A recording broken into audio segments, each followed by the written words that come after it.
In our gospel today, Jesus asks his disciples, "Who do the people say that I am?" And the answers that the people are given to that question all have one thing in common. They're all wrong. Only Peter has the right answer.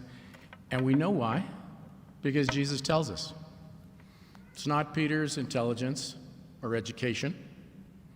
It's because God has revealed it to him. And so right at the outset, we see something so important. It's this: we can be born with a lot of intelligence, we can acquire a lot of education, but wisdom, the ability to see what's right in a world full of wrong answers, wisdom only comes from God. But Jesus keeps going. He uses the new name he gave to Simon the fisherman, Peter, which means rock, and explains why he gave him that name. It's because Peter is the rock upon which Jesus will build his church. And then Jesus gives Peter authority so strong and complete that probably everyone was amazed. I, Jesus, give you, Peter, the keys of my kingdom. And whatever you, Peter, bind or loose on earth is bound or loosed in heaven. Extraordinary authority. And that specific language, binding and unbinding, that was well known to first century Jews. It's the authority to forbid or permit in its interpretive and disciplinary power. Now, this grant to Peter by Jesus is so explicit, you have to twist it beyond all reason to assert that these words could possibly mean anything else. Yet our first reading reinforces it even more. There, Isaiah is expressing God's displeasure with Shebna. Shebna is the prime minister at that time to the current king in the line of David. And we see that this official has the power to open and shut, which was also well-known language at the time. Very similar. It's conveying that his decisions were final, backed by the king's own authority, and no one could override them. And we see that the symbol of that official's authority is a key. And we see that he's described as a father to the king's subjects. Pope means father, right? It's the English rendering of the Latin papa. Now, of course, the ultimate king in the line of David is Jesus. So in using these specific words, right, and the symbol of the keys from the Davidic kingdom, Jesus is saying that in his kingdom, Peter is the prime minister. Now later, Jesus gives similar authority to the apostles as a group, and that's how the church has always understood this. The apostles and their successors, the bishops, have this charism when they're together. When they're not, Peter and his successor, the Pope, has it on his own.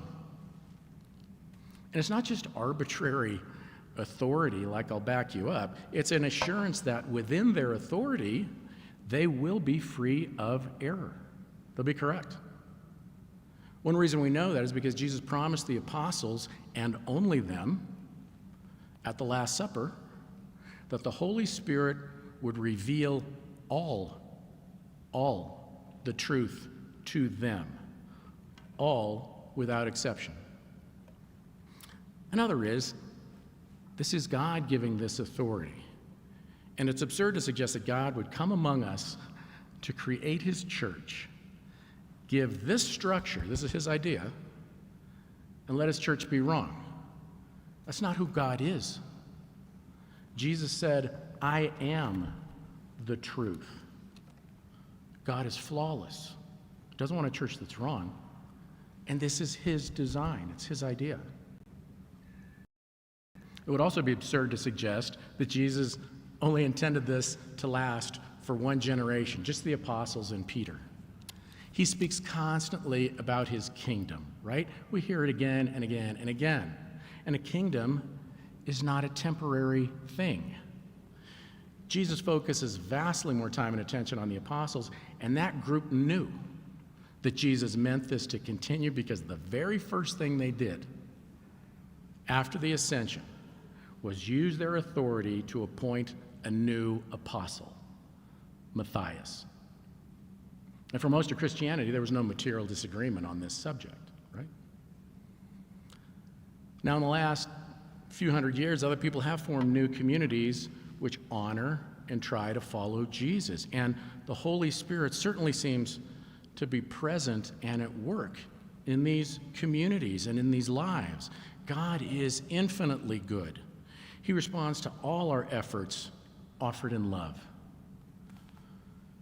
But it must be confusing, because these communities are very different, not just from the church, but also from one another. So how do you know?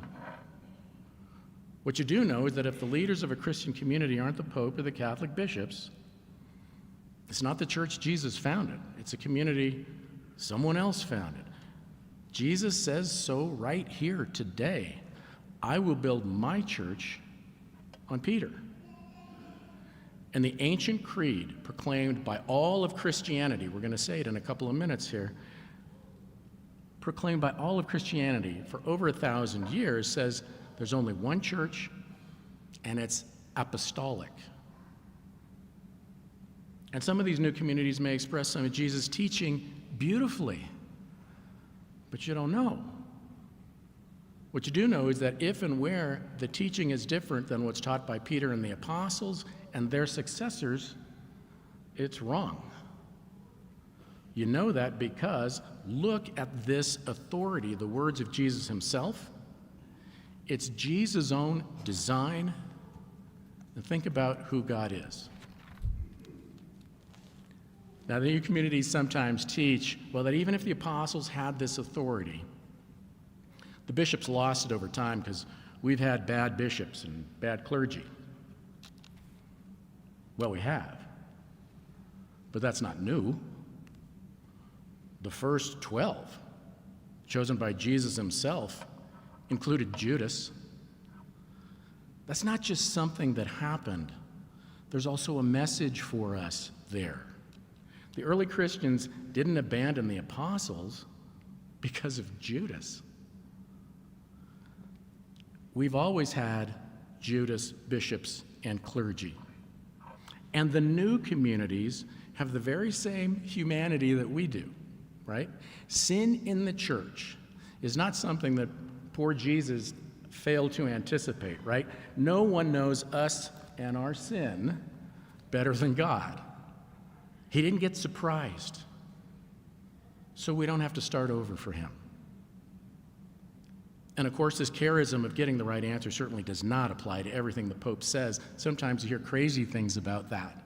Certainly, it's only present on matters of doctrine.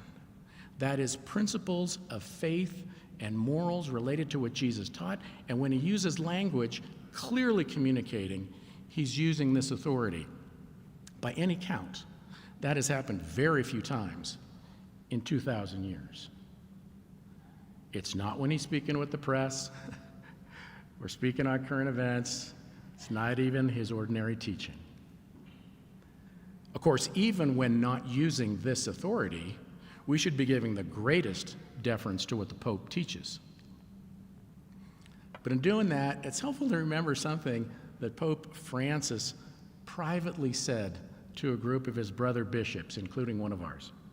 He said, "Please, don't believe what they say I said. Please look at what I actually said." When I have done that, I have been amazed at the difference. Final thought. After a pope is elected, he goes to a small room next to the Sistine Chapel to change his vestments and to have a few moments alone. It's come to be known as the Room of Tears, because that's where the new pope has to face what just happened. His life has changed forever. He will probably be working until his last breath, and the weight of the greatest responsibility on earth is now on him, with God's help, but on him. That moment and image may help us to see that we should be praying every day for the Pope, that God will give him the wisdom that he needs and every other good gift that he needs. And remembering those tears, we may feel the love and appreciation that we should for a servant and the many servants we have like him who've given their lives for us.